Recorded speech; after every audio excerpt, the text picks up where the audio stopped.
Hello, everyone. Welcome to the Antarctica Pre-Season Summit. It's good to have you joining us today. We appreciate you taking the time.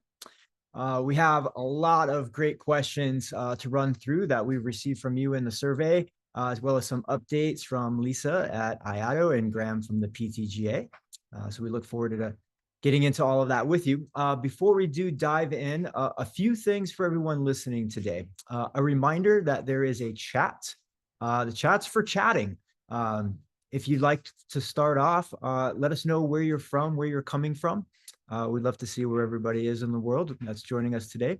There's also a Q&A box, which is different than the chat box. And so if you have questions that you'd like the panelists to get to during the course of the session here, please post your questions there and not inside the chat box. We appreciate that.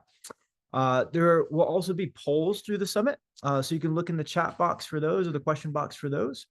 And a reminder that this will be recorded, so everything that happens over the next hour and a half is going to be recorded, and then we'll be sharing that on PTGA's YouTube channel.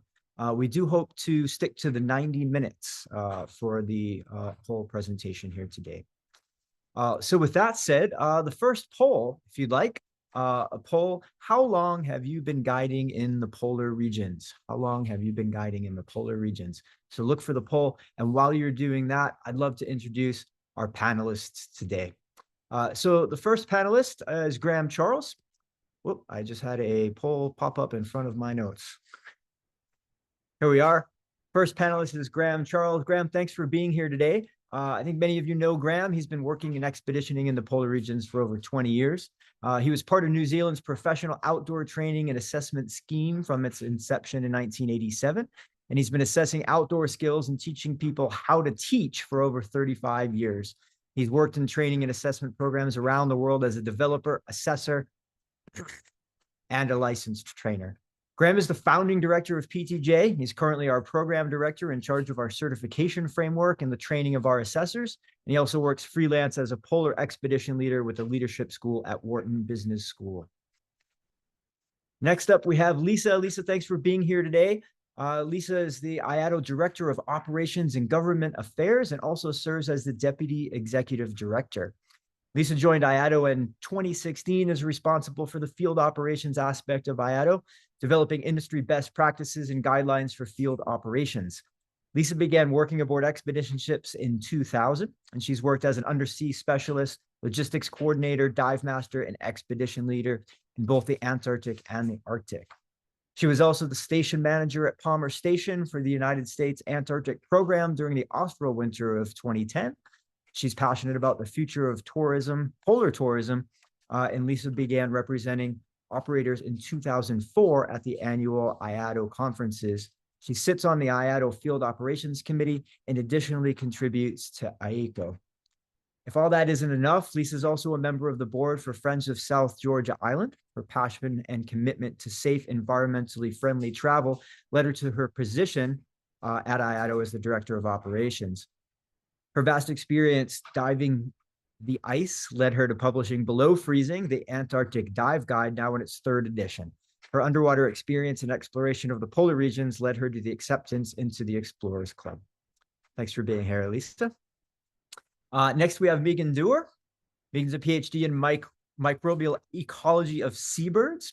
She specializes in host microbiome interactions and pathogens of Antarctic and subantarctic wildlife. She has a PhD in microbial ecology of seabirds and is a lecturer in biological and environmental sciences at Federation University. Meagan's research focuses on investigating the interactions between wildlife and microorganisms in relation to host health, physiology, and nutrition.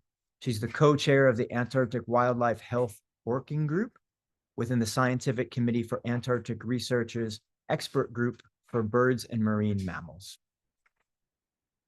Next on the panel, we have Marieke Egan. She's a senior expedition leader and PTGA assessor.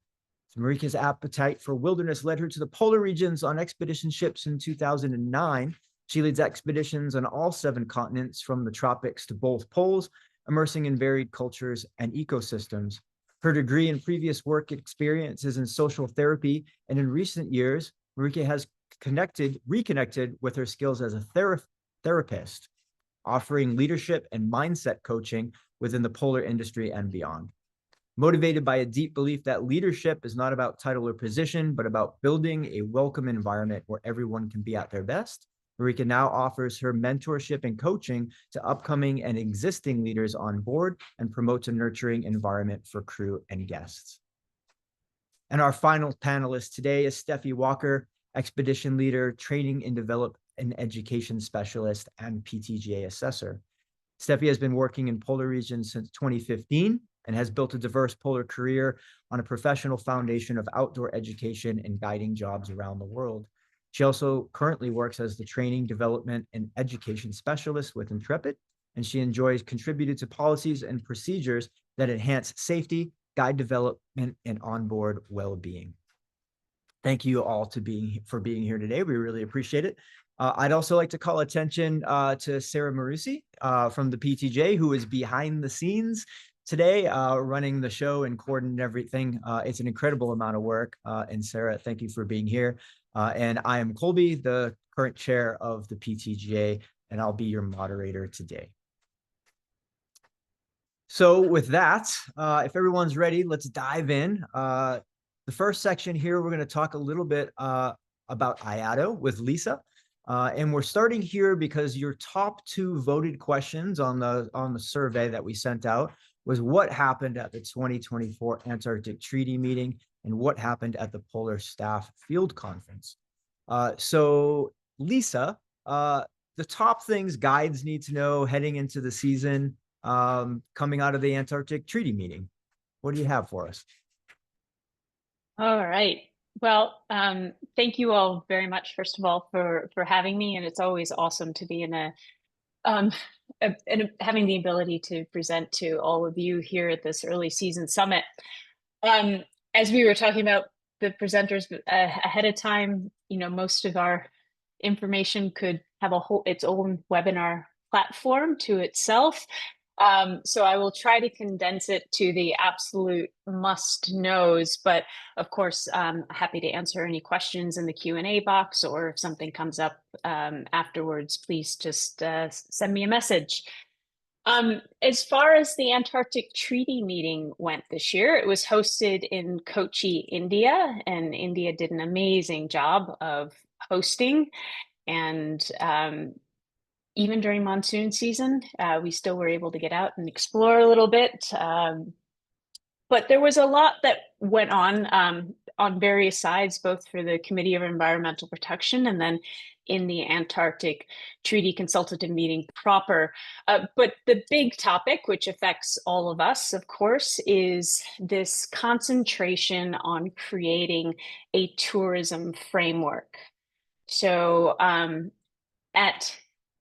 not this past summer, but the summer before the 2023 ATCM meeting, all of the governments decided that, yes, the time is now to move forward with a consistent framework for tourism. This is not to say that they aren't happy with the way IAATO operators are managing their operations. However, there are some things that IAATO certainly can't control. It sits a lot of this at the Antarctic Treaty National Competent Authority level that goes into your permits and authorizations.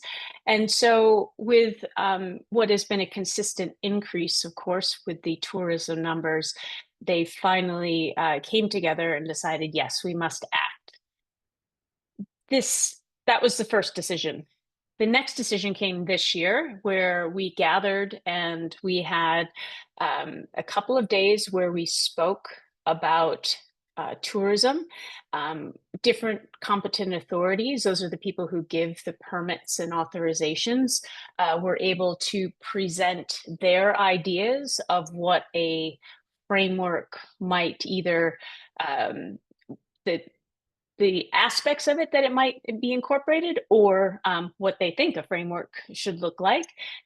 And in the end, after these discussion periods, what came out was a decision on the topics which can now be discussed moving forward. So as you can tell, Things don't move super fast on the treaty level because they have to have consensus. Everybody has to agree to what is being discussed for something to move forward. So they have agreed effectively on a list of topics, and they're split into different building blocks. A lot of this work is going to be done intersessionally, meaning in between the two meetings. The next meeting will be hosted in Milan at the end of June, this 2025. So in this first building block, we're in the first round of discussions now. We'll talk about numbers. So this is the broader scope. Should there be a cap on the numbers that go to Antarctica? The timing of the season, as many of you know, and as we were talking about beforehand, the first ship arrives at the Antarctic Peninsula on October 22nd. Our season is getting a little bit wider on the edges now from certainly from when I started, but even from 5-10 years ago. We'll look at different sites as well. How many sites are being utilized for tourism? How many sites have site guidelines, whether they're ATCM site guidelines or IAATO site guidelines? And then they'll also look at infrastructure around tourism. And this pertains some of it to deep field aspects, where obviously they have runways and other types of infrastructure that are being utilized, but also even for air crews, and how these all are incorporated into the broader aspect of activities in Antarctica. So those are the main building blocks they're going to talk about right now. This is for the discussion period between October and January, and then we'll have a different building block after that. IAATO will be very actively involved in this, as you can imagine. And our role, while it's very much a treaty-run discussion, our role will be to help and provide practical knowledge around what your operations are actually doing. So, there could be misconceptions. Let's just take submersibles. With submersibles, which may seem like a new and novel activity, submersibles might have the misconception that they just go down to the ocean bottom and they land on the bottom and destroy, the benthic community, and they're just willy-nilly, or they're right next to icebergs, etc. So our job as part of the IAATO delegation is to educate the Antarctic Treaty parties on exactly what is happening in real life with the operations. And additionally, we'll also be providing data. It is pretty well accepted that we have a very comprehensive set of data from our operators, thanks to all of you who are turning in your PVRs. So we are able to give some accurate data to the treaty parties. We can say exactly how the seasons have changed over the years, how many people are visiting X sites, and also share some of our other materials like our site guidelines. I see Graham's hand. Did you have a question about that? Thanks, Lisa, and kia ora, everybody. Lisa, I wondered if at ATCM level, is there any discussion? It's not obviously not a headliner, but is there a sub-element discussion about guide competency at all, or does that not make it to that level? Yes. So that is what in one of the other building blocks, and one of the other discussion pieces. I'm not sure when that will come into discussion points, but a lot of it focuses around search and rescue, safety, making sure that obviously they know that the vessel numbers are increasing, they know the number of people are increasing, and therefore, of course, the number of guides has to increase. And where are we getting that seasoned team that you're going to have on board? I'll come back to that in just a moment on actively guiding. But as far as the treaty parties go, we are actively involved. And yeah, the more information that you can also feed us from the field around operations and where you may be seeing changes is always good. So keep the information coming to us. If you want to read more about the different papers that were presented around the tourism framework, please, you can go to the Antarctic Treaty website, and they have all the papers there that you could ever imagine, but you can focus in on specifically those papers in agenda item 18. And the big thing for us as well, of course, as an industry, is that we are being observed more closely than ever these days, and our activities are likely to feed into these discussions. So it's really important to realize that. It's also important that if you have some of you bring national competent authorities on board your vessels with you, help them understand the processes of what's going on, because the more they know, the better they're able to also feed into these conversations on the treaty level. So I'll switch quickly for the Polar Field Staff Conference, because Graham brought it up about actively guiding. This was something that came up over the last couple of years from you in the field. This is where you make such a big difference of feeding information back to IAATO, where, you know, when the operations team was visiting you on the ships and you were saying, oh, we need help here to help to manage guests in different ways. And it's not, you know, and we all know that many operations are becoming more complex. You have a lot going on and a lot to manage. And we do appreciate that. And then we have these fun things like COVID and HPAI, which then just throw even further complication into the mix. So we heard from you all in the field. We heard that you needed help with more staff members on shore. You needed more support. You know, a lot of the materials that we bring out from IAATO for you in the field are based on that feedback. But one of the pieces that we were able to put through as a proposal at the annual meeting this last year was, as we know, the normal ratio was 1 to 20, one guide for every 20 guests on shore. But we had heard, of course, as logistics get a little bit more complicated and people are needed in different places, that kind of those numbers were being looked at that, okay, you've got Graham on the landing, he's catching the boats, and Stephi and Marieke are there, and they're helping give the briefing and to put the life jackets away. And then you've got two other guides up on the different lookout points with penguins. And that is not in the spirit of what it was originally created. It's kind of how it slid. So this year at the annual meeting, the Field Operations Committee came together and they created a proposal which says that the 1 to 20 staff will be specifically for actively guiding. So when Graham and Marieke and Stephi are down at the landing, they don't actually count as actively guiding. They are helping with logistics, and certainly boat drivers, people going shuttling back to the ship or even doing Zodiac cruises, don't count in the 1 to 20 either. We want to make sure that everybody from staff on shore, but also to the guests, are being supported all the way throughout the entire landing. So this was voted through at the annual meeting.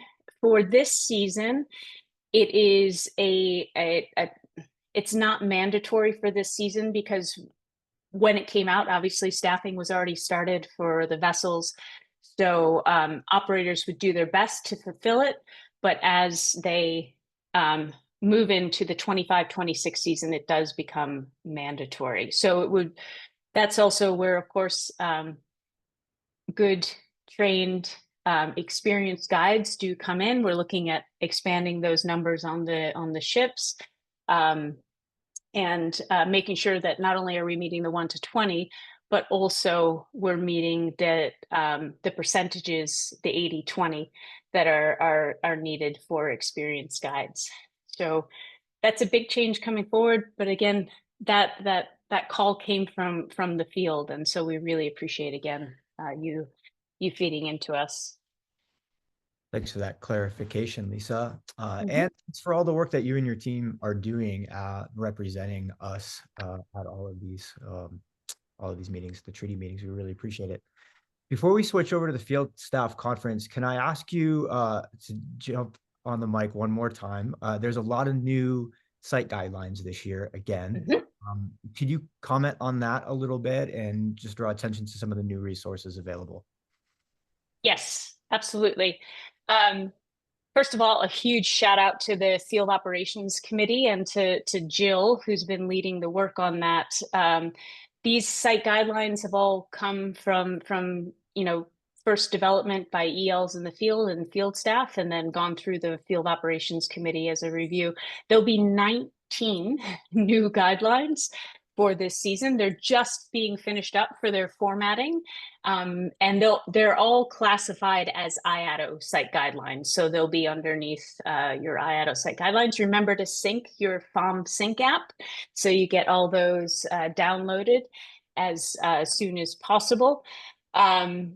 And these really, the way that these guidelines are chosen is looking at sites which are well visited, and ones that maybe have a ATCM site guideline. So if we look at, let's say Devil Island, for instance, it has an existing treaty site guideline, but we have been putting in place over the last few years that really the only landing should happen on the south side, because the penguins, the old gap that we used to go up, the penguins have closed in. They did that over COVID and they haven't moved since. So we don't want to disturb the penguins.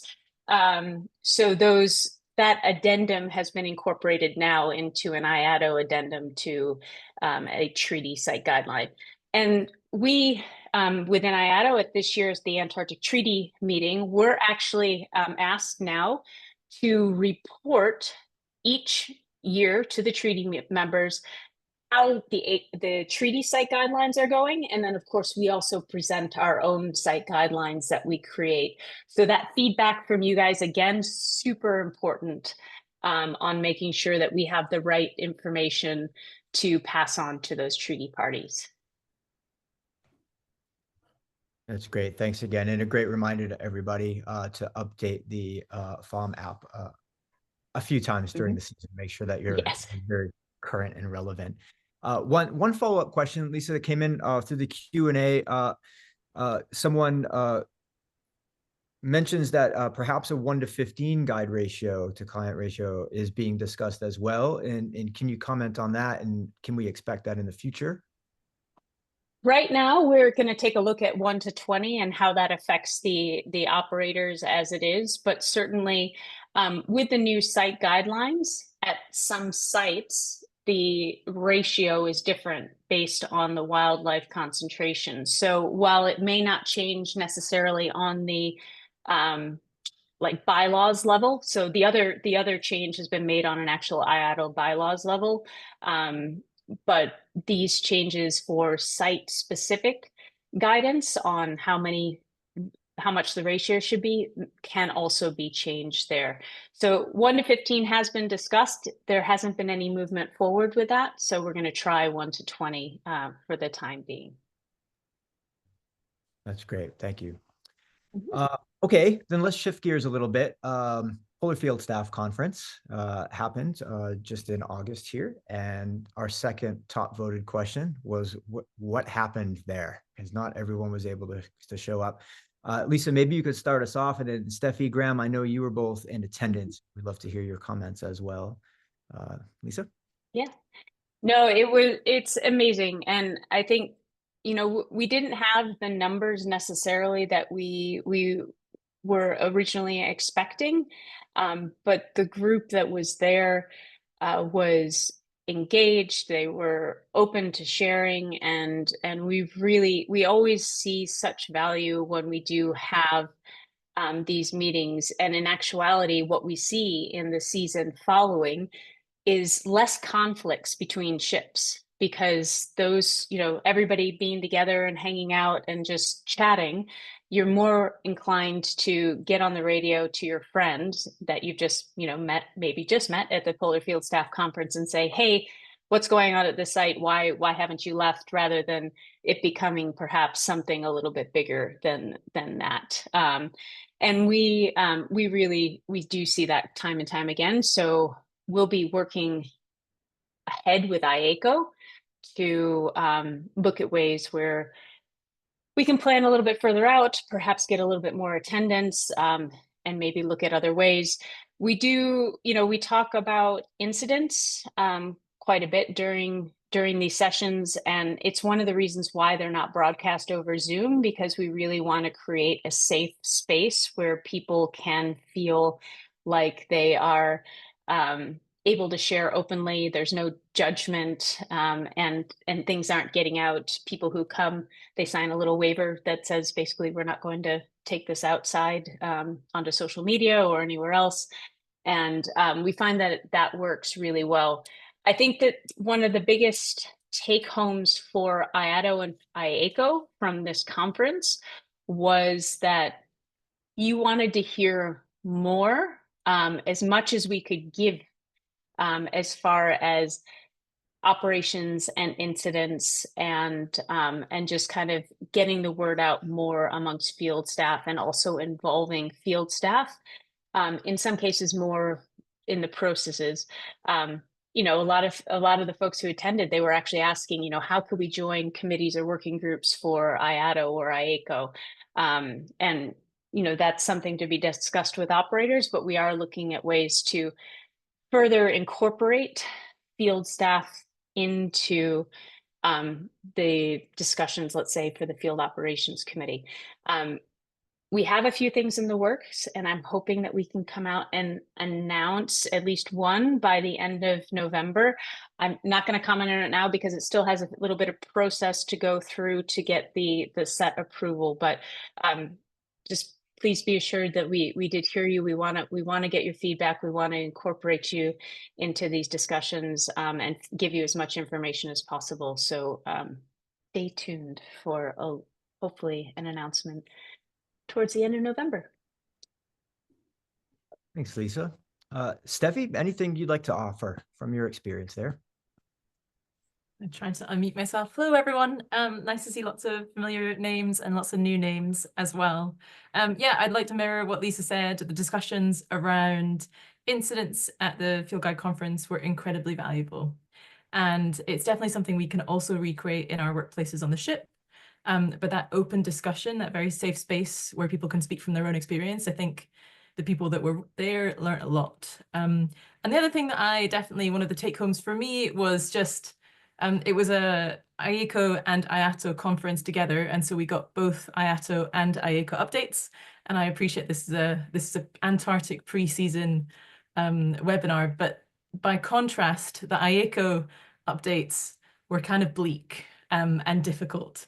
And if anything, the take home for us then at this pre-season moment is that IAATO, as much as we do have lots of regulations, lots of rules, lots of things we have to teach our guests, it's so collaborative.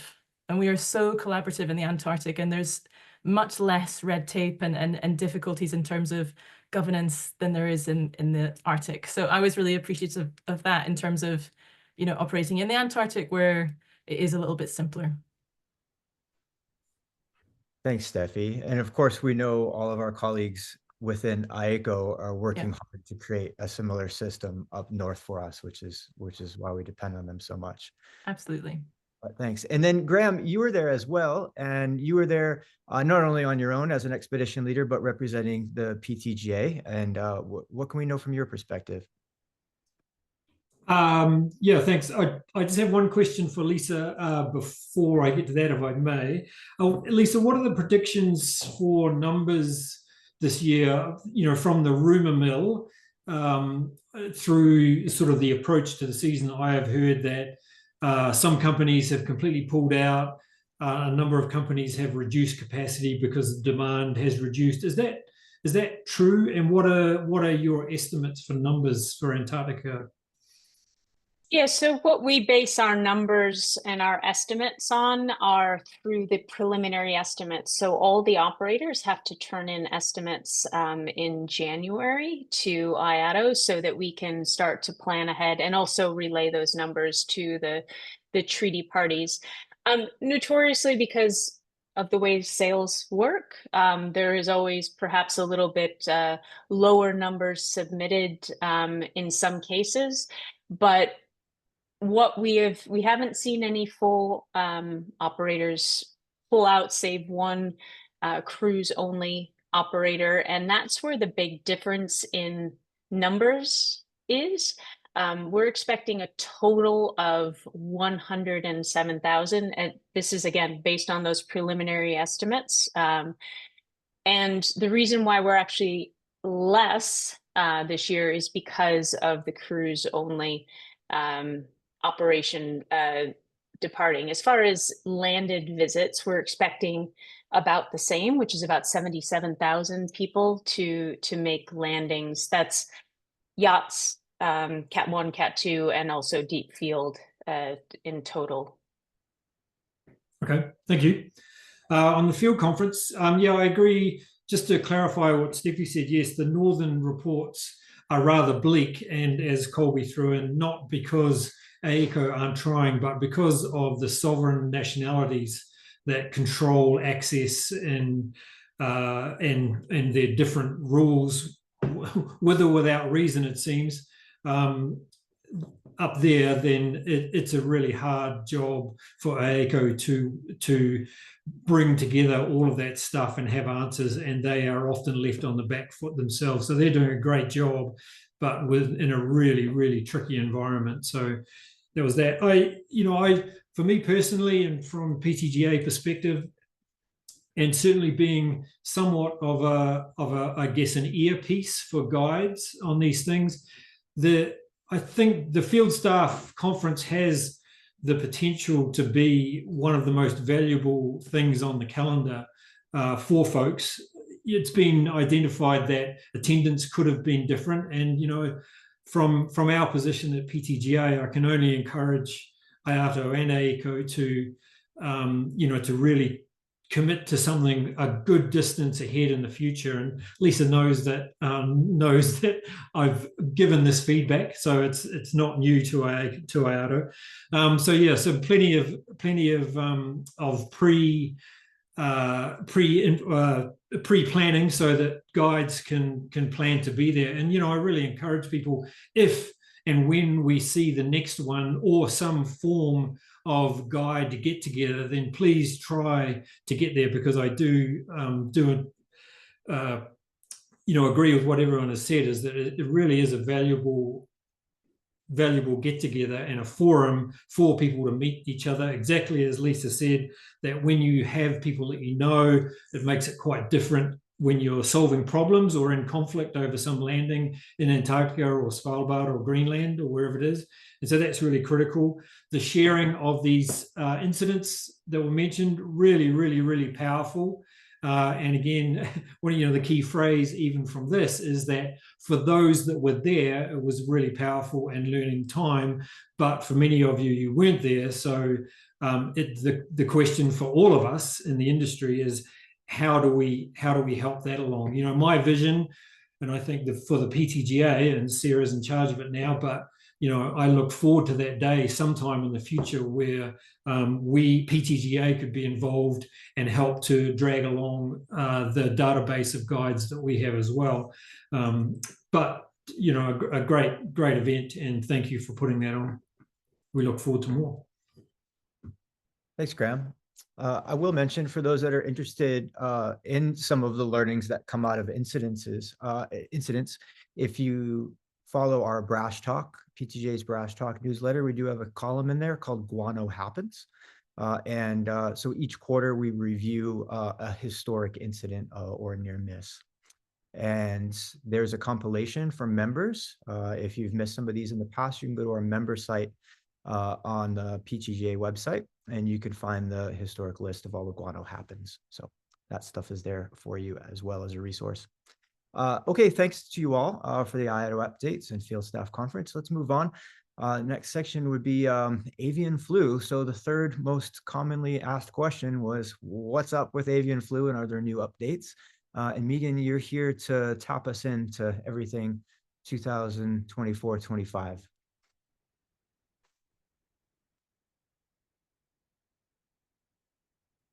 Mute myself. Thank you so much. And I'll just get my slides up because I've got some stuff to show. So hopefully you can all see the slides we're showing. So as you all know, avian influenza did touch sort of South Georgia, the Falklands, and unfortunately towards the end of the season, the Antarctic Peninsula also got hit with avian influenza. So I'm just going to sort of start off with sort of a overview of sort of cases and things that we had last season, and then going into sort of what we the lessons we learned and some of the predictions for this season. Slide.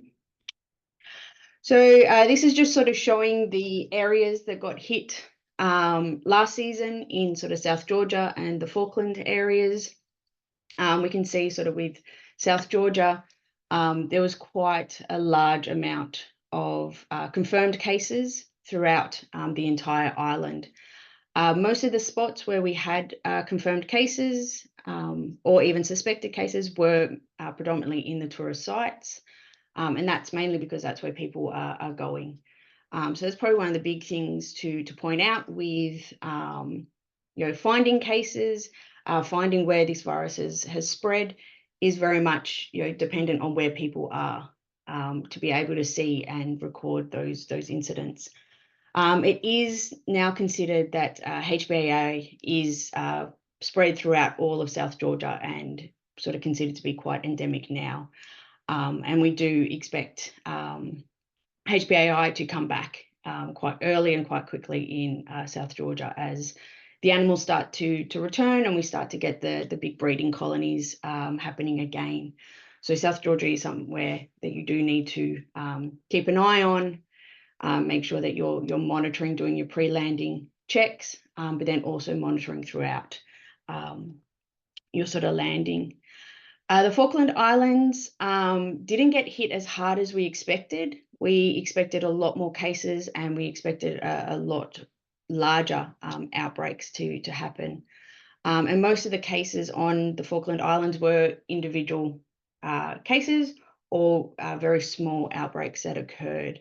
The only sort of large outbreak that we had was Steeple Jason with estimates of around 10,000 black-browed albatross.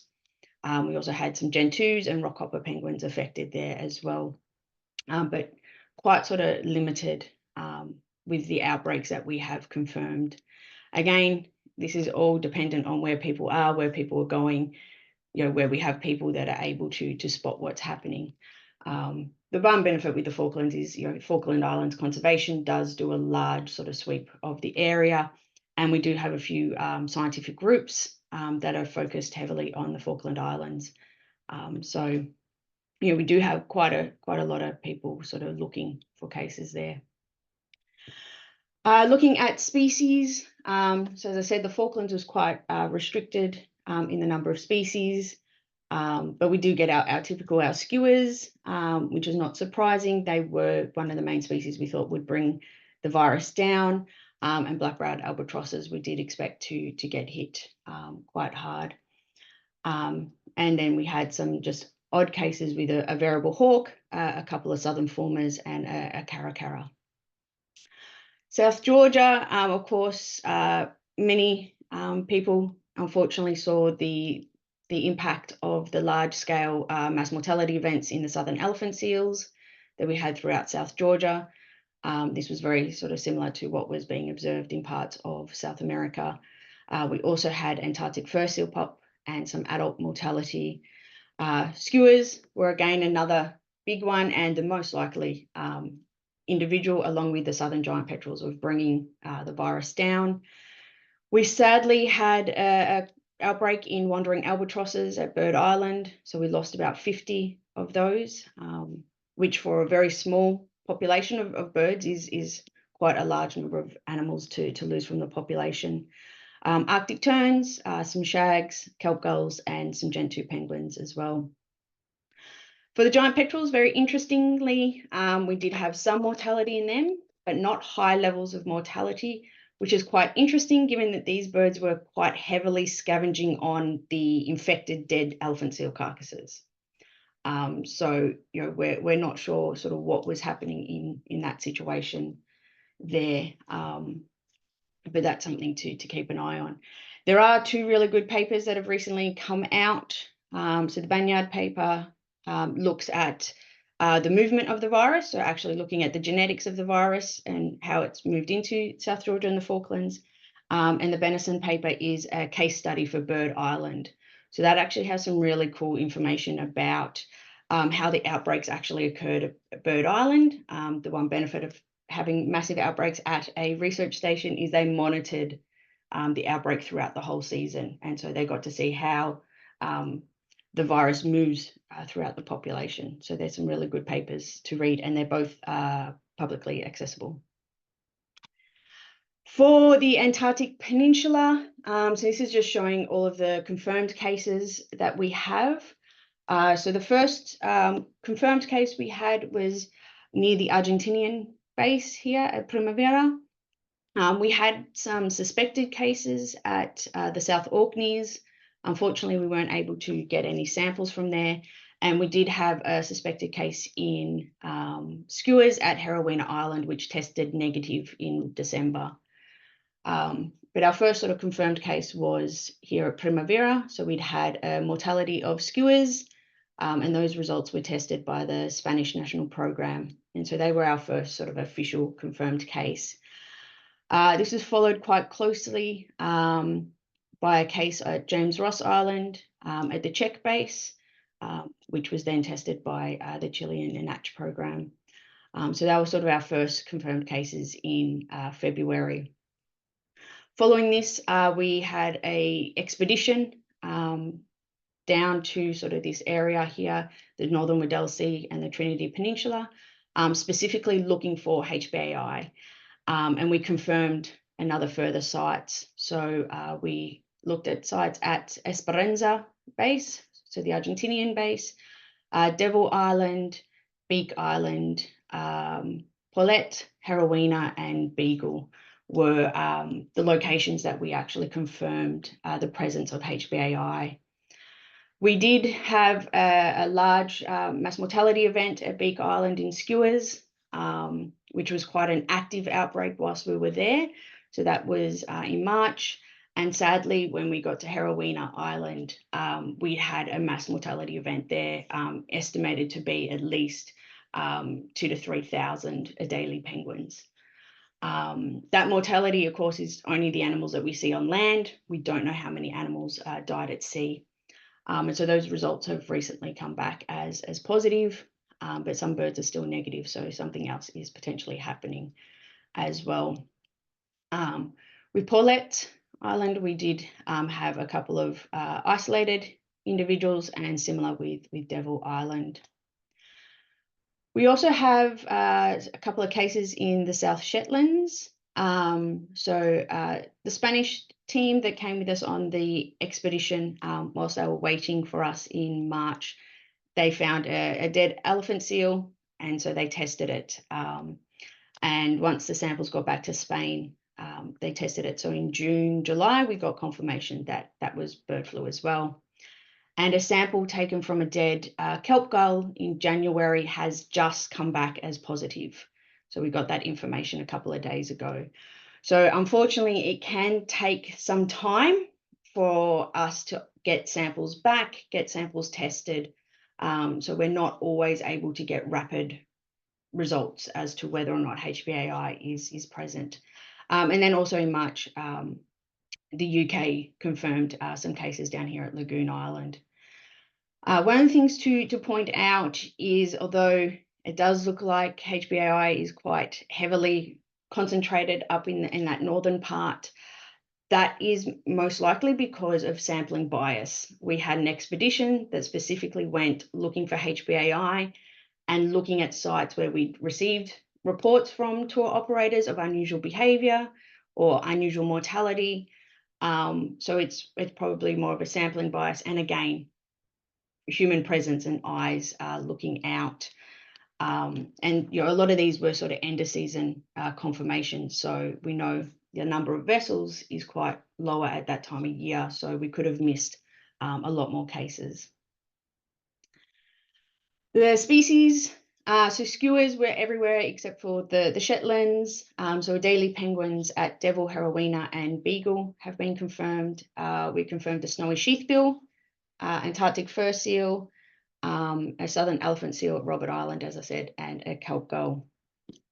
So initially, a lot of our cases were just skuas, which is not surprising. They are the ones we expected to bring the virus in, but then it has expanded out to other individuals as well.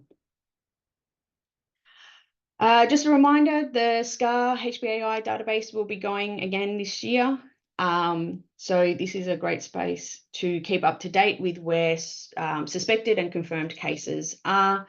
So this is a live sort of database that we have, and you can click on the different dots and zoom in, and it'll show you where cases are and what information we have for those.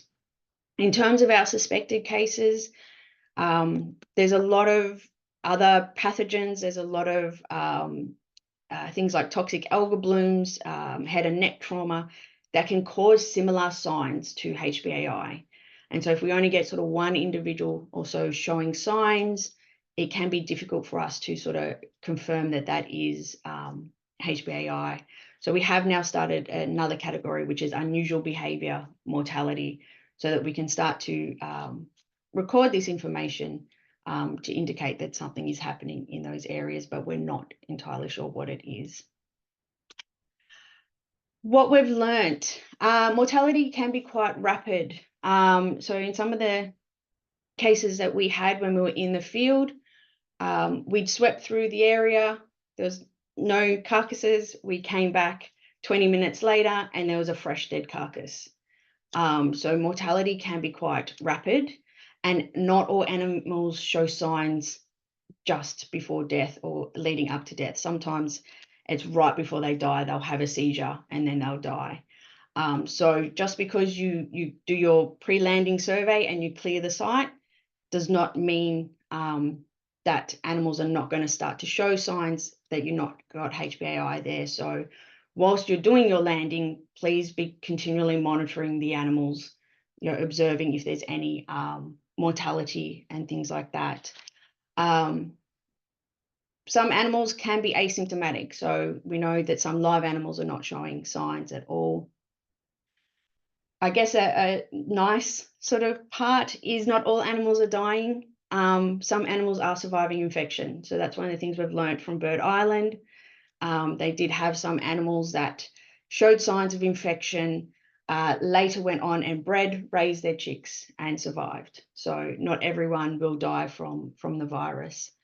Also, just because you have one sick individual does not mean you're going to get an outbreak. So we have seen at places where there was just one infected animal, but we never got any sort of mass mortality events. We see that there's a rapid increase in cases, usually over a 2 to 3 week period, and then it starts to plateau. So we are starting to look at things from Bird Island and some other places to start to look at, if we close a site, how soon may we reopen a site? That's something that's still a bit tricky. In terms of carcasses, it's very difficult to differentiate between normal and HPAI. In some cases, you can tell, so you can get a very unique posture with some of the birds, but in a lot of cases, you can't tell if a carcass is infected or not. So throughout the season, you need to treat every carcass as if it is infected. So we had some carcasses that we thought were end of season mortality that actually tested positive. They probably were, starting to die because there wasn't much food around, and then flu came along.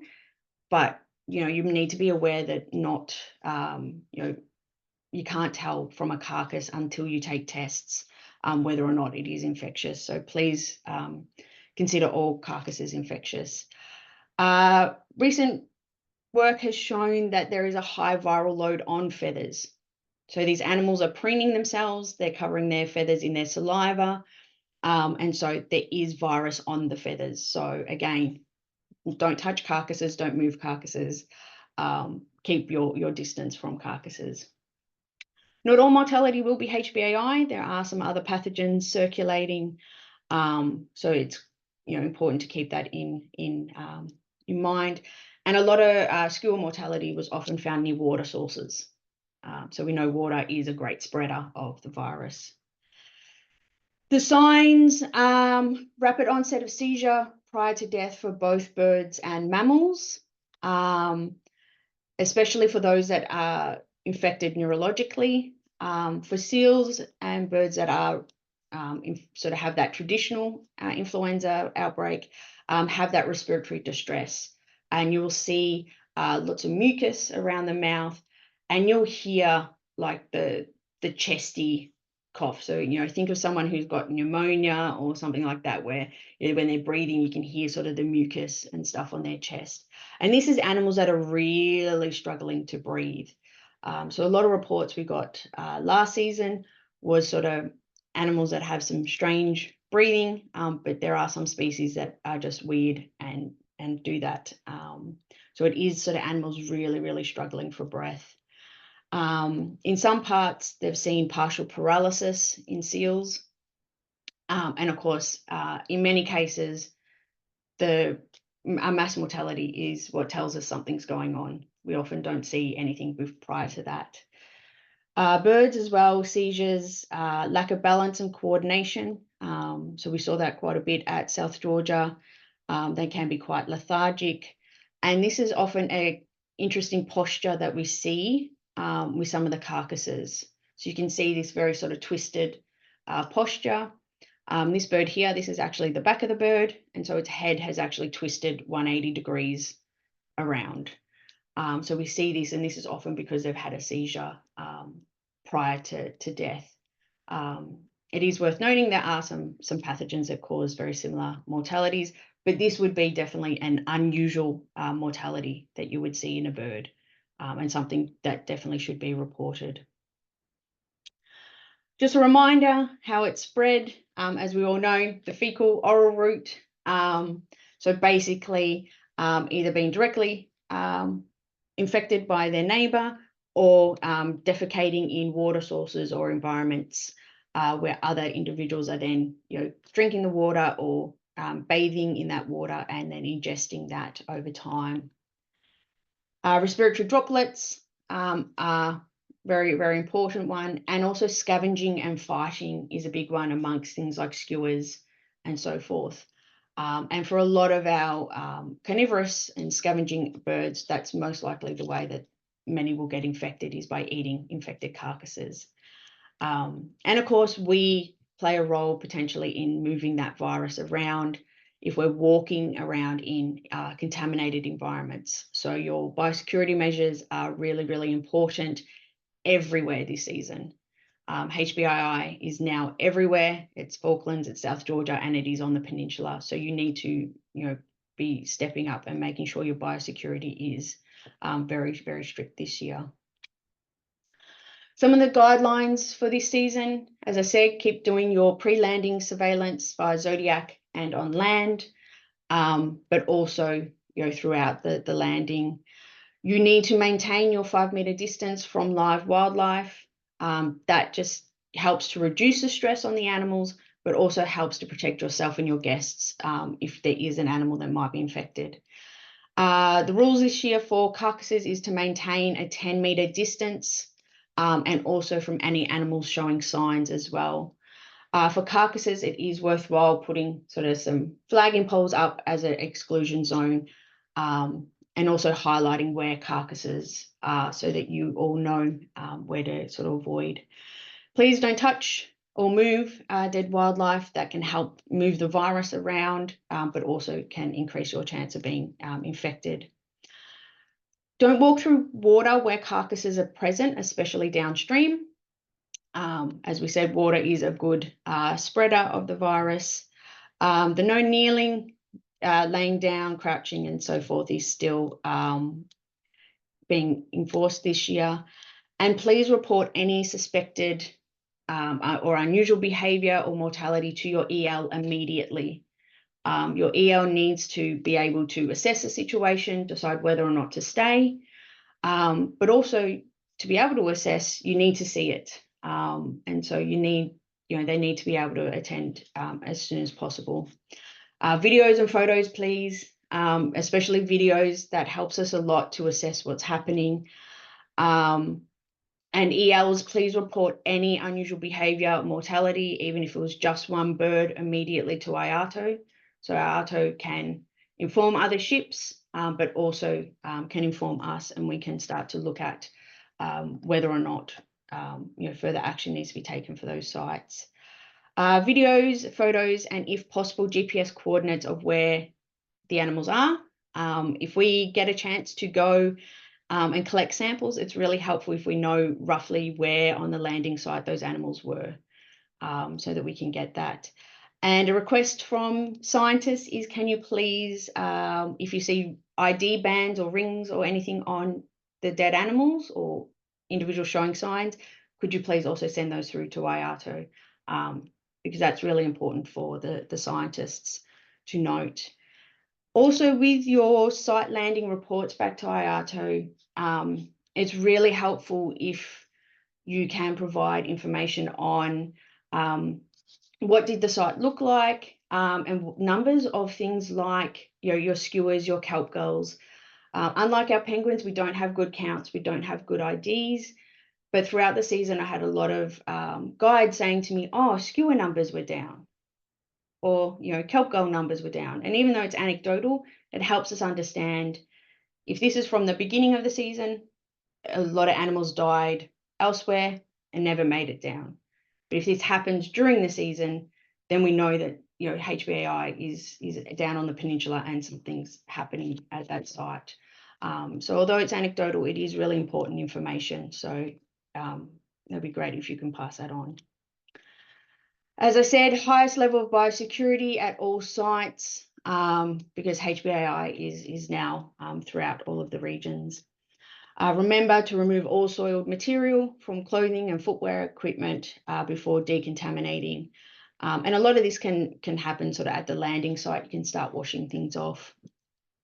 If you are assisting guests to clean their boots, as we know some guests aren't able to do that themselves, please wear a face mask and have glasses on, because as you're cleaning those boots, you're going to create aerosols. And in the soil and stuff like that, there are other pathogens that will infect you. So please keep yourself safe, put a face mask on and wear glasses. And same if you're standing near automated boot cleaners, those again also create aerosols. So please, anyone near those devices, wear a face mask and glasses to protect yourselves. No leaving anything on bare ground or close to animals, especially fecal material. No bum sliding at wildlife sites, and also camping is restricted to areas with wildlife. So don't be camping anywhere near wildlife, and there are lists of approved sites in the form where you can go. Scientists, some of you will have scientists on board. So please, as AELs, make sure you have a copy of their research permits and animal ethics. But also ensure all the staff have a copy, and the scientists talk to the staff. So for any of you that are on board and you've got scientists on board, have a chat to them, ask them about their research, ask them what they're doing, because 99% of the time, the guests are going to be asking you the questions because the scientist is going to be off doing their science. So make sure you have an understanding of what they should be doing. And your operator should have some SOPs specifically for those scientists on board. Also to note, there are quite a few scientists who will be moving around on private charters, and some research national programs will also be around. So be mindful that scientists might be at your site when you turn up to do a landing, or they may turn up during your landing. So just keep that in mind, and have a good chat to them to let them know that you have a landing and what's happening. A lot of scientists who don't work for tour boats, as like Lisa said, a lot of the national programs don't understand tour operations. A lot of the scientists don't either, so they won't know your limits on people on shore and how a tourism activity is run. So if you do bump into some scientists in the field, just be mindful of that. Bird strikes. The rule is get the bird overboard as soon as possible. Live or dead, get it overboard. As I said, there's lots of animals that don't show signs. If you are doing the patrols, please have as much PPE as possible. At a minimum, face masks and gloves and protective eyewear. But if you can, you get some sort of outer coveralls, that would be great. And also wash feces off the vessels and zodiacs as well, because that's a good sort of contaminator. One of the key things, like I said, for us is understanding the impact. It's going to be very hard. Many animals will die at sea. So drone service is one of the cool things that does help us with that. And I do have some slides from the Oceanites guys. So many of you will know of these guys. Many of you will see them around. They maintain the Penguin Map website, and they do counts every year. And this is going to provide us with some really important information of how our bird colonies are sort of dealing with HPAI and the impact. So these guys will be out again counting all their chicks. But one of the cool things that they've done over the last couple of years is they've been mapping a lot of the colonies with thermal drones to sort of increase their ability to identify individuals. But one of the new things they've got now is they've done 3D mapping. And so on their website, you can actually get 3D maps of some of the colonies that you can do, and you can actually move the map around. You can zoom in. It actually has really, really good coverage. So that's great for some recaps and stuff with your guests. It does work well on your mobile phone as well, and they'll be updating this throughout the season. So that will give us some good idea of the impacts HPAI has had on our birds. So that's sort of a lot of the updates. I guess any questions? Okay, thanks, Meagan. That was a lot. I appreciate you compiling everything, and yeah, great thanks to you and your colleagues out there trying to keep everything safe. In terms of guidance for HPAI, you covered quite a bit. Lisa, maybe I can jump over to you. There are a couple of more significant differences this year versus last year, and there's some differences between South Georgia and the peninsula in terms of how sites with HPI will be managed. Could you comment on that for us and draw attention to the new guidance? Yes. First of all, I'd like to put a plug in for the IAATO 2024-25 HPAI and other wildlife diseases handbook. This is basically, we've put all of the information in one place because that was the feedback that also, there's lots of information in the biosecurity and in other places, but we've put it into one guide, and we'll update that as needed as we go along. The big difference, as Meagan mentioned, is that South Georgia readily accepts that HPAI is across the island. It's a small island, relatively speaking, and it has spread. So they won't be closing any landings this year based on HPAI. That said, we know that in the past, the 5 meters, 15 feet has been kind of a more fluid number in South Georgia, particularly because of the mass density of the wildlife. However, this year, that 5 meters, 15 feet is very, very important to keep. in South Georgia, the government is very strong about that distance, and in which case it may negate you landing at some of the big sites like St. Andrews or Salisbury or some of the other ones, unfortunately. But it's their way, while not closing landing sites, to try and maintain that distance and to reduce the risk between any sort of transmission either way.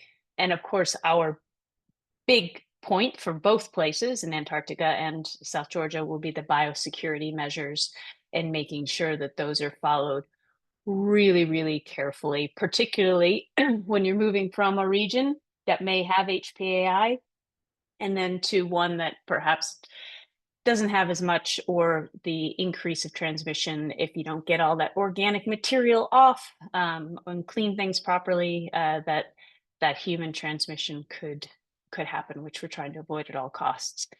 In the Antarctic, we will still stick to 3 and more individuals either showing symptoms or dead in a relatively close area. We're not talking about normal season mortality where you've got one over there and one over there, but what as Meagan has talked about in previous webinars, what we do see in a lot of cases is some of those dead animals or affected animals in closer proximity to each other. Please, in both cases, report to IAATO, and if you're in South Georgia, report to South Georgia and IAATO. This, especially for South Georgia, this gives us a backup.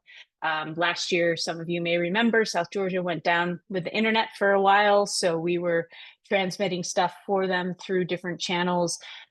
So just keep that in mind. And above all, please talk to each other.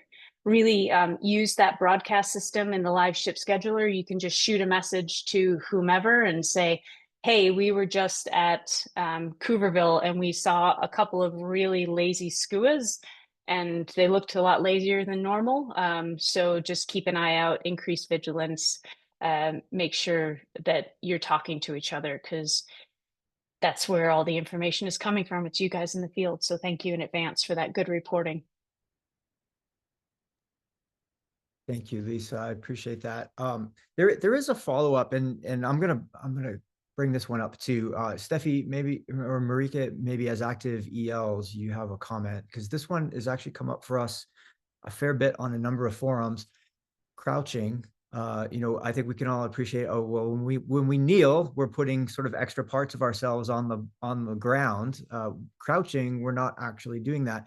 And there's been some challenge that comes from guests about that part of the regulation. Can you offer any tips to guides and speaking with guests about no crouching? Marieke, you want to go? Yeah, I just was unmuting myself. Well, hello everyone. My name is Marieke.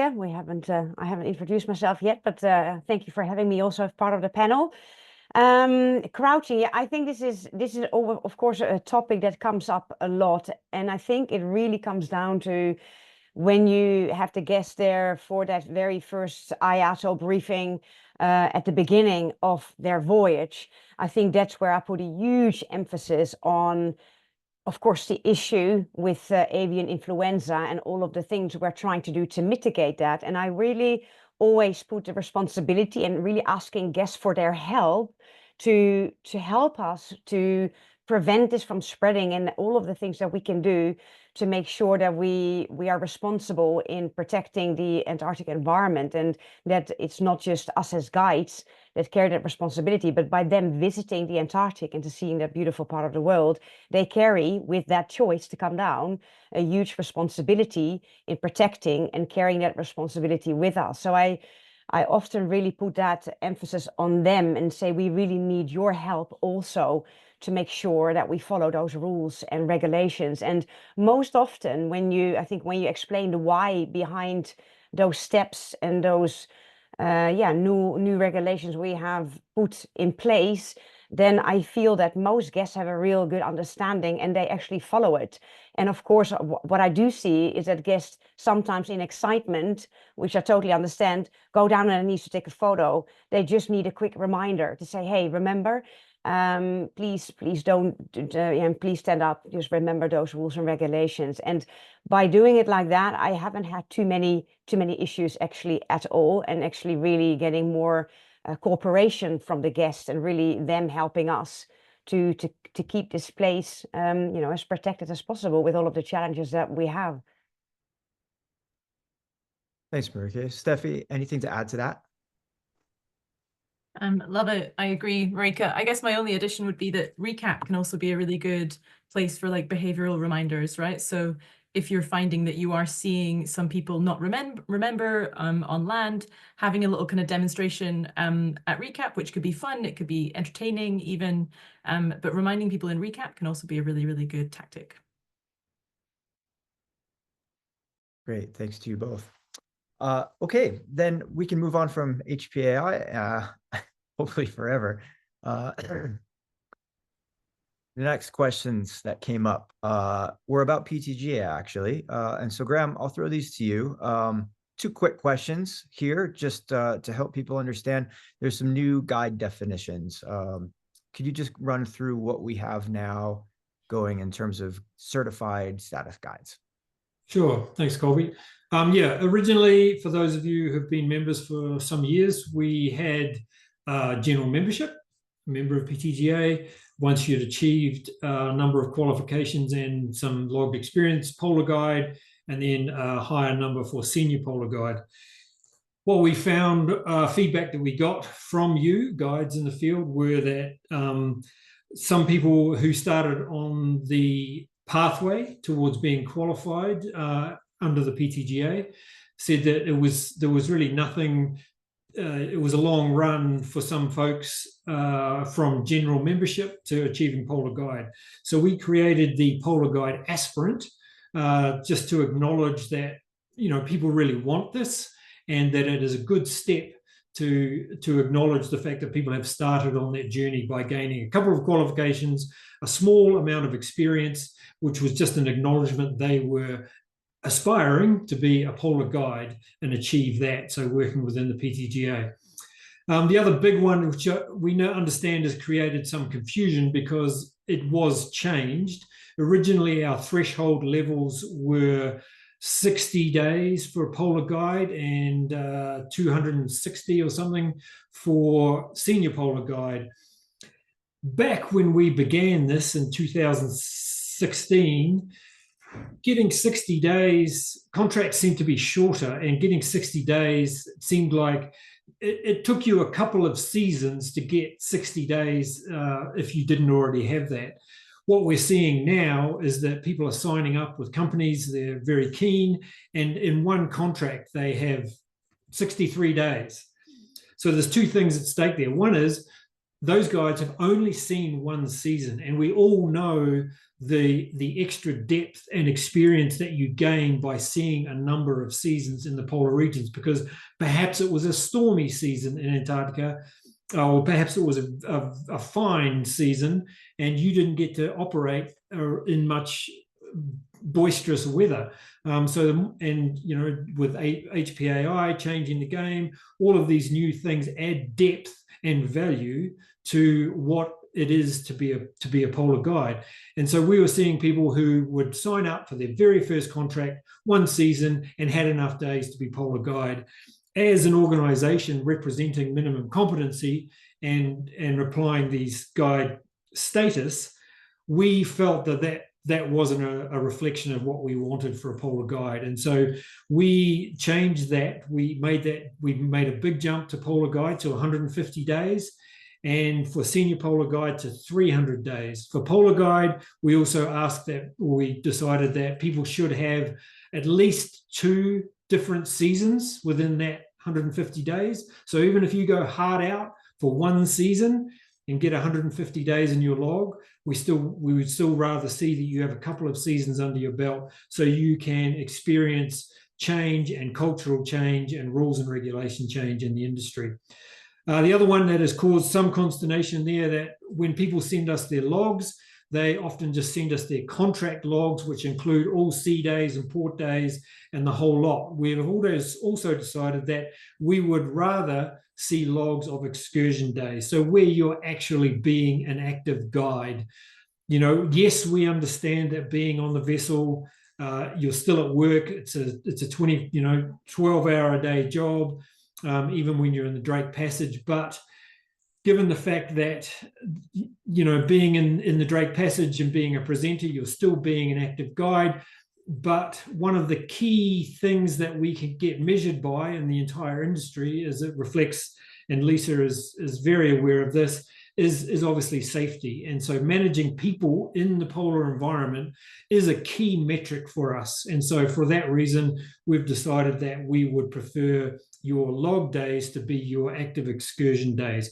If you're very close and you've had plenty of Drake days and you're a presenter and you're doing great presentations and interpretation outside, sure, we'll give you some leeway there, but that's our preference. We feel that active field time in this day and age is a better reflection and metric for us to put a mark on someone as being, you are a professional guide as per the PTGA.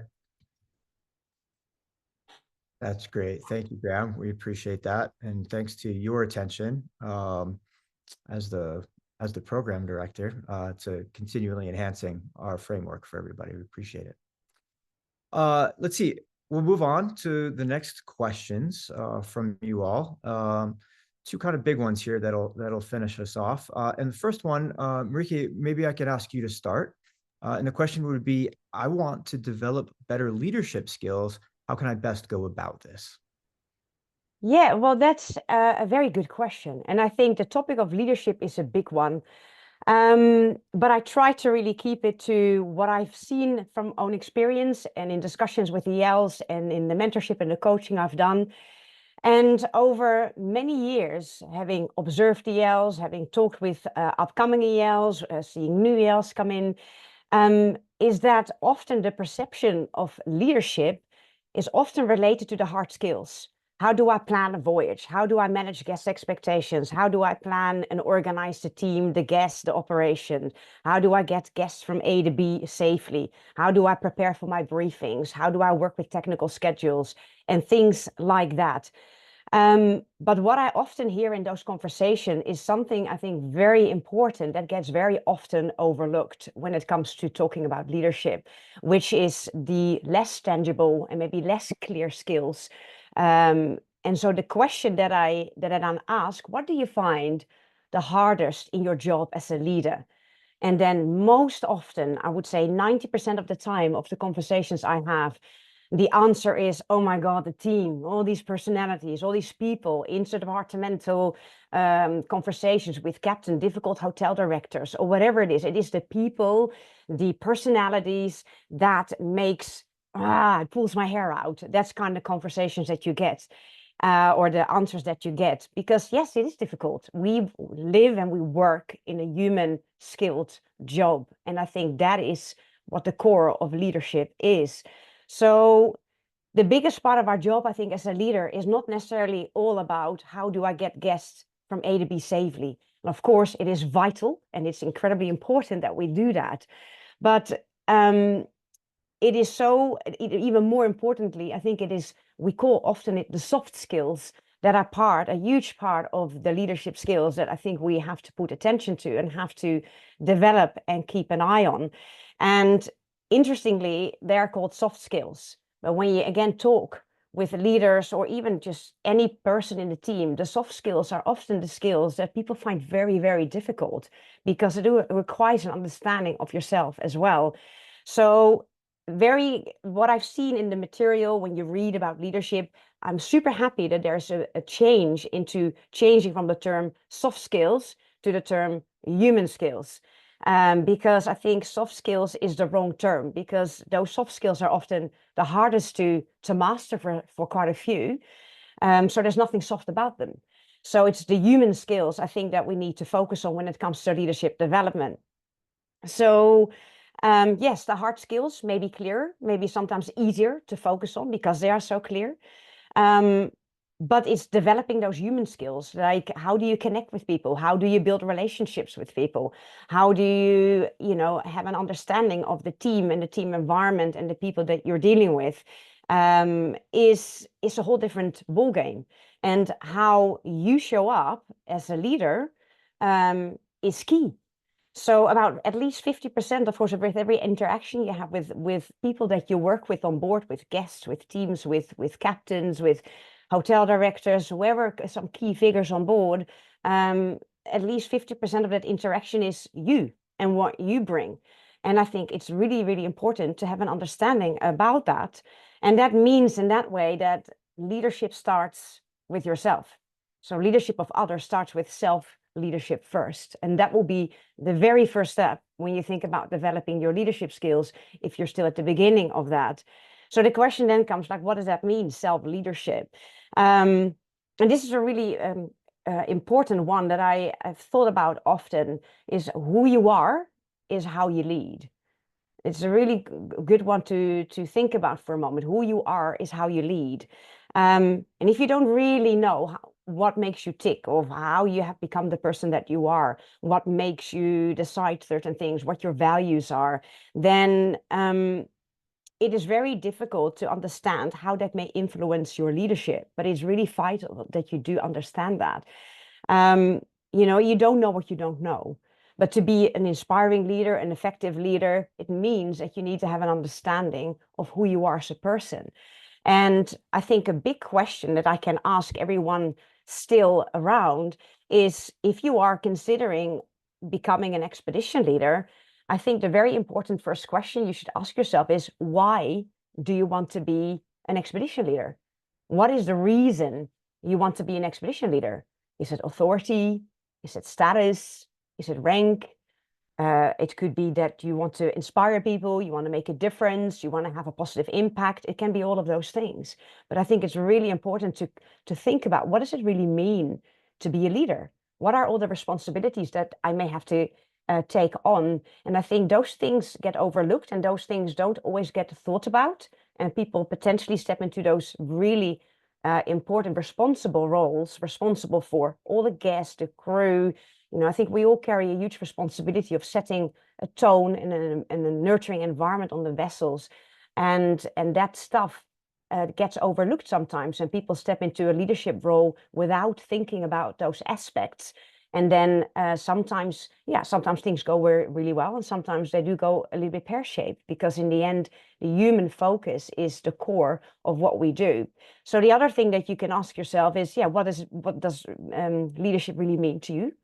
What are your values? Your values drive everything you do. It drives your decision making. It's important you have an understanding of what they are. And also, what have you learned in your life about leadership and teams that may influence you in either a positive way, but maybe not always in such a positive way, that still impact you on a day-to-day basis. So all of this stuff influences your leadership.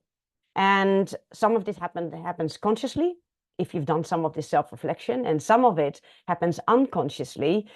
But the pitfall is, if you don't understand how this may impact your leadership, you fall back into those default setting behaviors, personality traits that may or may not help you in your leadership, how you lead the team, how you communicate with your guests, how you communicate with captains, how you bring the team together and try to create an environment where people can be at their best and can thrive.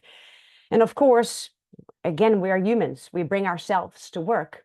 And if we have ourselves some things outside of the work environment that has us distracted or worried or concerned, could be stuff at home, it's unrealistic to expect from yourself and from your team members to leave your backpack with worries at the door and then come into the work environment with a happy face. Of course, there are things that will impact your leadership. It could be that you worry about someone at home.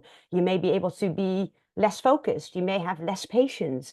How people perceive you may be suddenly different. And that means that it's really important to be open to receiving feedback, to self-reflect and have an understanding that maybe you're not at your best on that day, and also to hold yourself accountable.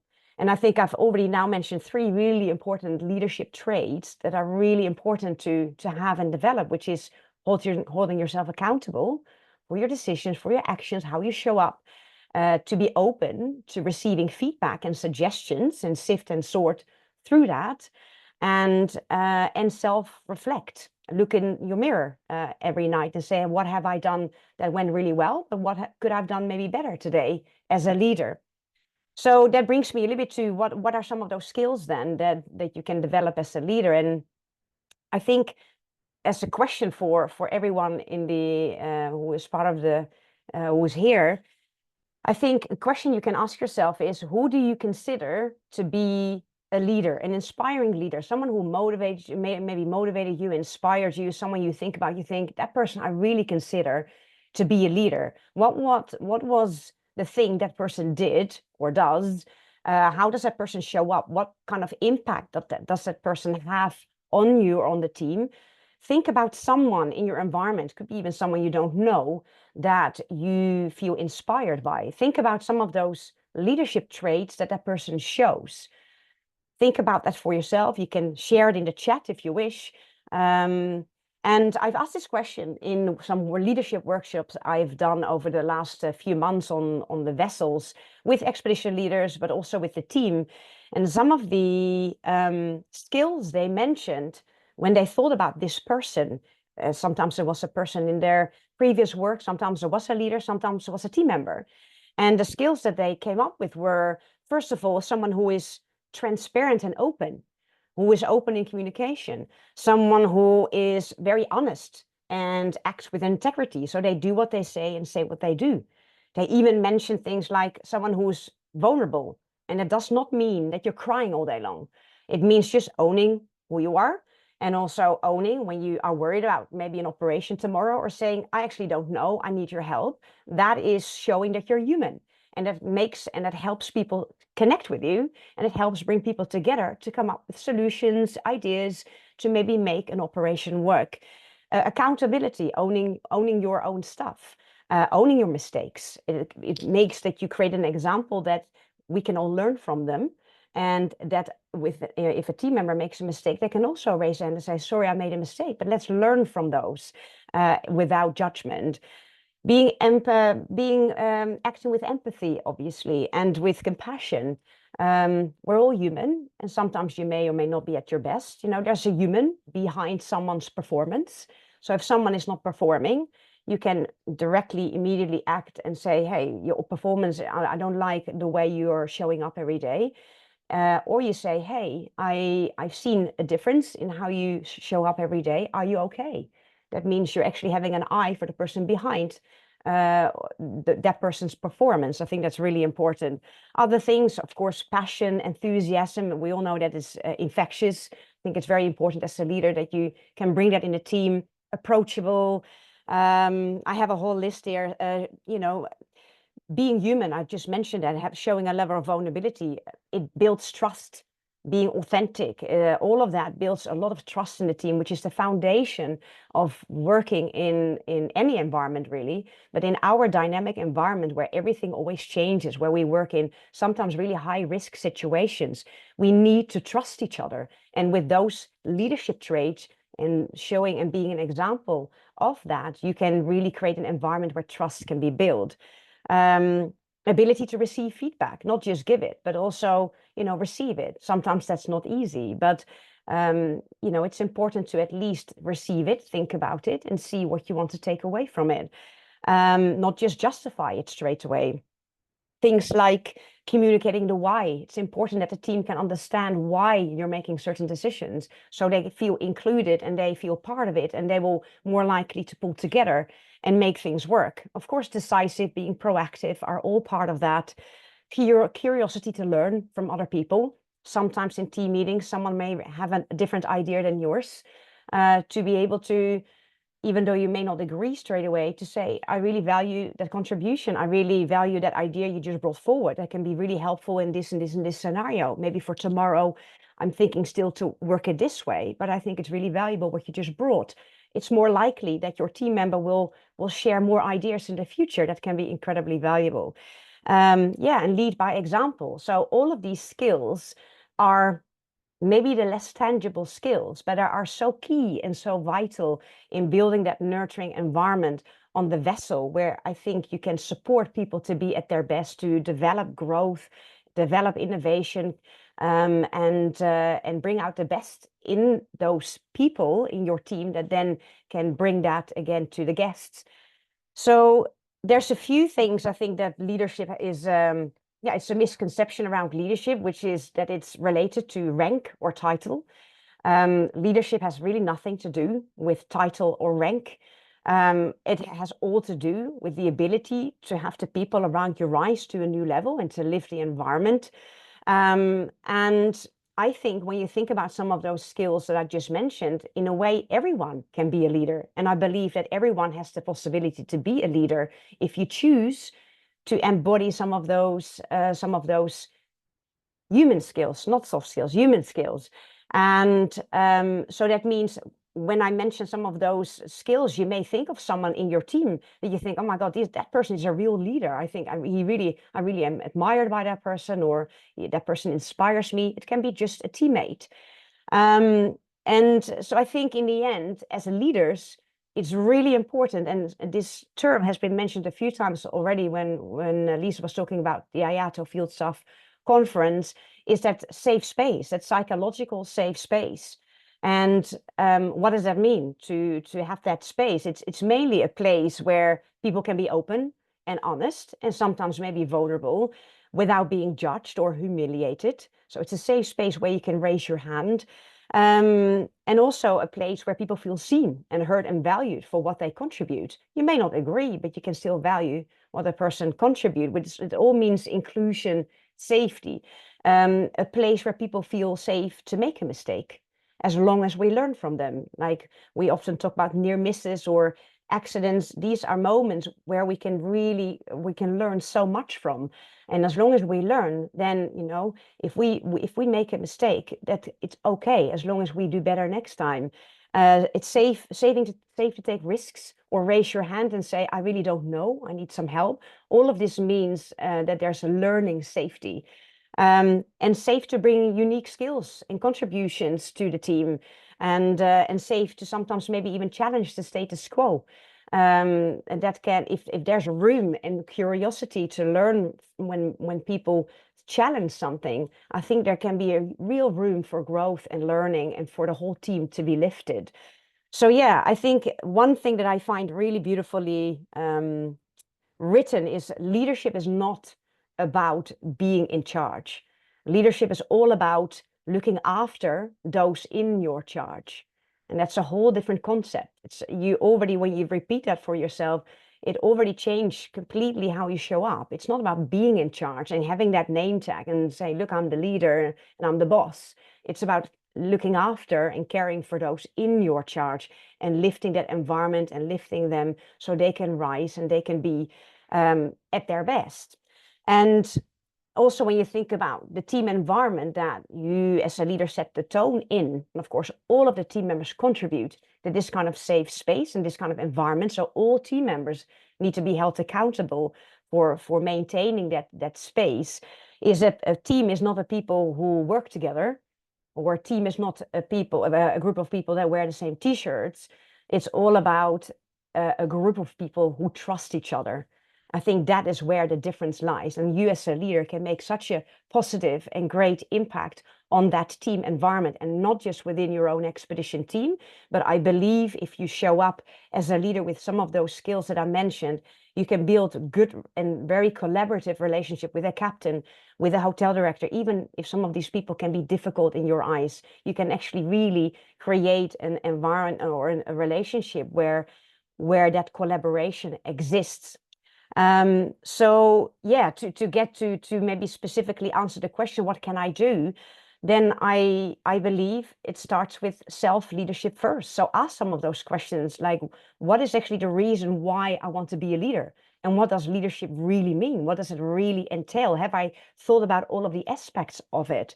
It's not just the hard skills. And also observe other leaders. I think is a really good thing to do, is observe and look at what other leaders are doing, what you may like, what you may not like, and also ask yourself, why don't you like the way people are going about certain things, because it says something about you also.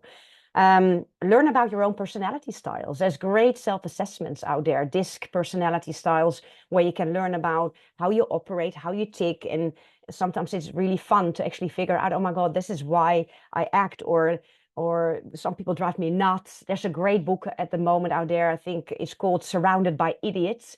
It's a great book to read. You can look it up. It's about the different personality styles that are often represented in the team. And sometimes we really do not click with a team member because we are so different, but having an understanding how that works can really help you in your leadership. And then I think, of course, besides all of that, shadowing, getting an understanding of all of the practical planning, technical scheduling, how to prepare for briefings, how do you convey messages, all of that can be shadowed, discussed. But I really deeply believe that leadership starts with those human skills first. They're the core and the foundation where everything else flows from. Another few books you could read. I've read a really fantastic Dare to Lead by Brené Brown. It's a fantastic book. Why Leaders Eat Last by Simon Sinek. It's slightly more corporate focused, but the examples that are given there, you can really relate to our environment also. And another great book is Permission to Screw Up. It's How I Learned to Lead by Doing Everything Wrong. It's a great book also and very entertaining. So there's lots of great resources out there that can help you develop your leadership skills. But I think my biggest message is don't take it lightly. I find it a very rewarding job, because for me, it is all about the people that I work with and creating an environment where people can be at their best and then lift the guest experience because of it. And then on top of that, it's all of the practical hard skill side. But I think you can really give leadership a lot more meaning if you focus on those human skills first. So yeah, that's, I think, what I had for you tonight. Thanks, Marieke. There's a lot packed in there. I really appreciate the differentiation between soft skills, the human skills, and the hard skills, right? Which are often harder to come by, harder to measure, harder to train yourself for. So those are absolutely really good ideas. Thank you very much. You're welcome. Let's see. And then in terms of this overall session, we said we'd keep it to an hour and a half.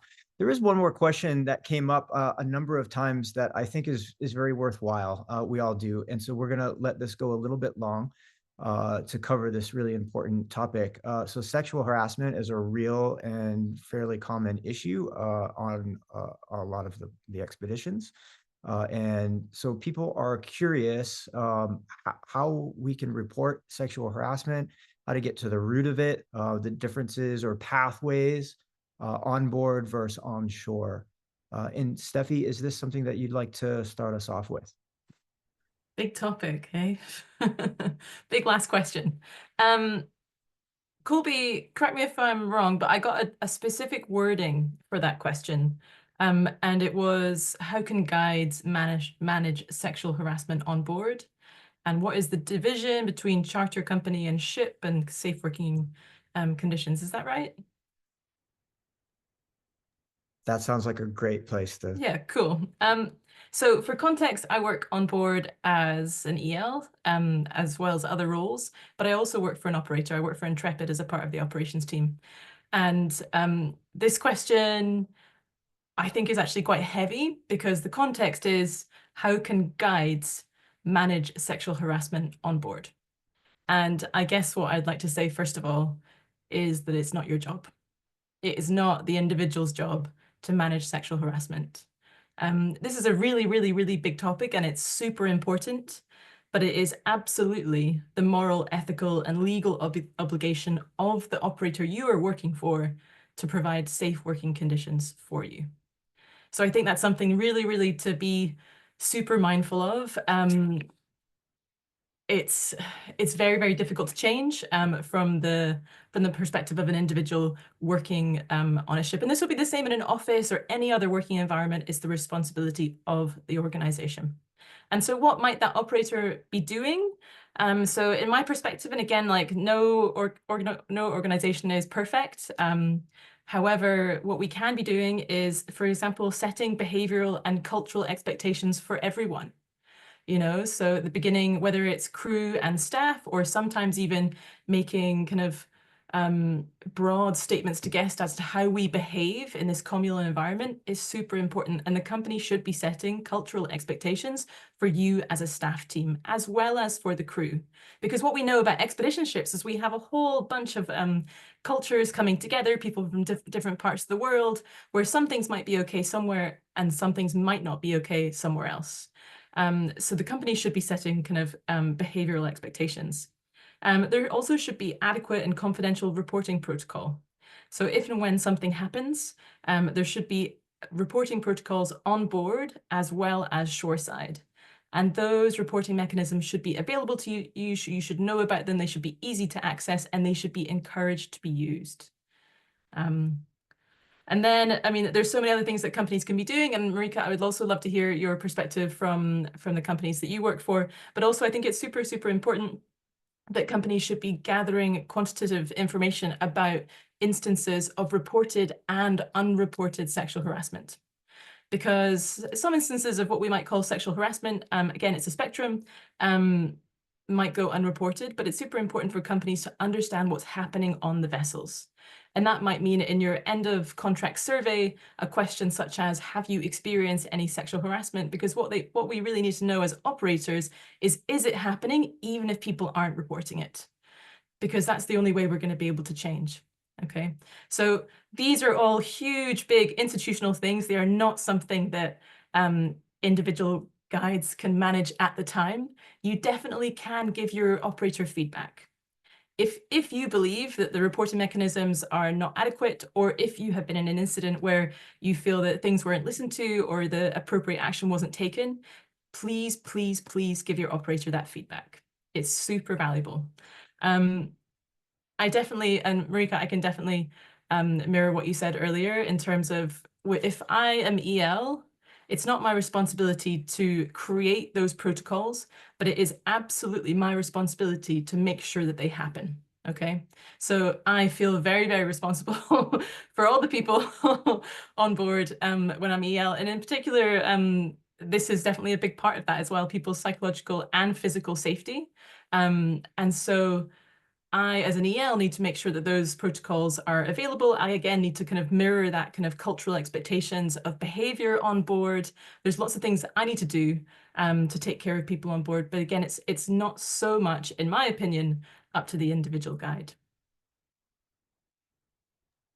No, I think I really agree with all that you are sharing regarding this topic. Is of course it's such an incredibly sensitive topic, and I think a big fear when this happens on board for people is fear that they may lose their job if they report it, because I've actually experienced this not that long ago, that this was a fear. So, and to take that so deeply seriously, to help people, encourage people to report it and to have their back. And that you say, as a leader, you cannot write those protocols, but as an expedition leader, you can definitely have your team members back and make sure that that person feels safe to report, and you are there beside that person to encourage and to help and to assist. And then, of course, hold the company accountable that things are acted on. Of course, there are several channels within it that varies per company, obviously, of how you report. You know, there's different channels of, you know, do you talk to the HR first? Do you feel safe more to speak to an EL first? There's sometimes, in our case, for Silversea, there's this hotline that you can call. You can contact off vessel, something that you feel is safer there. Or you can communicate with the company direct with maybe the backup of an EL. But reporting is so incredibly important, because it's, of course, unacceptable behavior at all times. And if it's not reported, then this kind of behavior can continue. And hopefully the company will have your back, which they should. And because, of course, in every workplace environment, you should never be allowed and never be accepted, and the company should have your back. Of course, it depends on the company if they do, but I think as expedition leader, all you can do is stand beside your team member and make sure that they report and they feel listened and heard. for what they've experienced and as also taken seriously. I think this is another topic where people say, oh, you just interpret it like that. Or I think it's important that whatever the person shares with you or with an HR member, that whatever that story is taken 100% seriously. I think that's also really important. Thanks to you both for that. Lisa, can I ask you as well, from IAATO's perspective, how does IAATO react when a care and concern comes in through your channels? Yeah, so there's a little bit of a difference between a normal, let's call it an incident reporting to us. So we're looking at safe and environmentally responsible. If you a flip zodiac or a calving, a large calving that's caused issues, or we have, the regular reporting channels. You can get those forms through the FOM, and there's a whole bunch, marine debris. We want that reported. But then there's another channel which is not perhaps as well known to everybody, and that's our care and concern. And we do get incidents that are reported. You can find the link on the IAATO website. And this could be anything to you saw a government entity who was perhaps not following the normal guidelines IAATO would be following, and you had questions about it, and you didn't want to come out as your person, but wanted to approach it anonymously. We do within IAATO also get cases, the really tough cases and sensitive ones, such as sexual harassment, that do come through. With the care and concern, we have one person who is focused, the person who receives the information, and they keep whomever has come in through care and concern 100% anonymous. We won't give out the name even at a later time without that person's consent.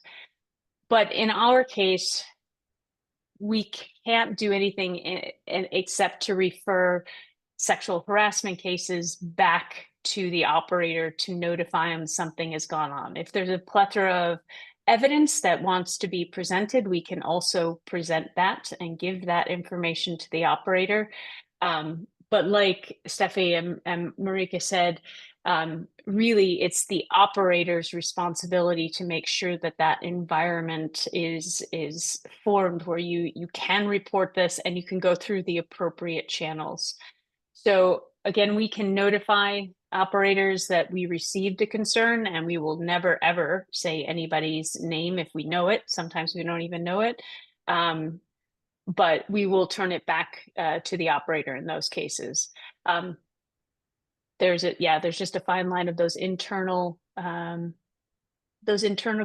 protocols that are really important versus, IAATO's remit, which is safe and environmentally responsible. Thanks, Lisa. Would anyone else like to add anything to this topic? Okay. Thank you all very much for sharing your ideas and knowledge over the last almost 2 hours now. We really appreciate you all taking the time to be here and share your hard-earned experience. So thank you. And to everyone listening today, thank you for joining, and be safe out there, have fun, make good decisions, and prepare yourself for an abrupt end to this when Sarah hits the stop recording button. We'll see you out there.